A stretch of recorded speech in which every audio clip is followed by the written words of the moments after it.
நம்ம இன்றைக்கி என்ன பார்க்க போகிறோம்னா பிளாஸ்டிக் பாலில் எப்படி அவுட்ஸ்விங் அண்ட் இன்ஸ்விங் எப்படி பண்ணுறதுன்னு தான் பார்க்க போகிறோம்.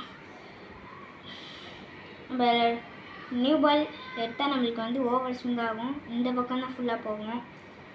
நம்மளால் இன்ஸ்விங் வந்து ஓவர் ஸ்விங் ஆகும், அதனால் பேட்ஸ்மேனால் முடியவும் முடியாது, எங்கே போடுவாங்கன்னு கெஸ் பண்ண முடியாது. அந்த மாதிரி பாலில் வந்து பிளாஸ்டிக்.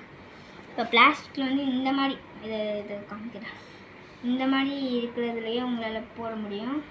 எப்படின்னா நம்ம வந்து லூஸாக தான் பிடிப்போம். இது எவ்வளோ பெரிய கேப்புன்னு பார்த்துக்கோங்க. பிளாஸ்டிக்கு நம்ம இங்கே இறக்குவோம், ஆனால் நம்ம வந்து இதை டர்ன் பண்ணி இப்படி விட மாட்டோம், ஸ்ட்ரெயிட்டாக விட்டால் அது இங்கே இன்ஸ்விங்கு. அதே மாதிரி இங்கே விட்டு இப்படி டர்ன் பண்ணி வச்சுட்டு நம்ம எப்படி கார்க் பாலில் போட்டோமோ அதே மாதிரி தான் வச்சு இங்கே போட்டால் இது outswing. Thanks for watching. Keep supporting. Please subscribe and share. Please. Bye. Bye.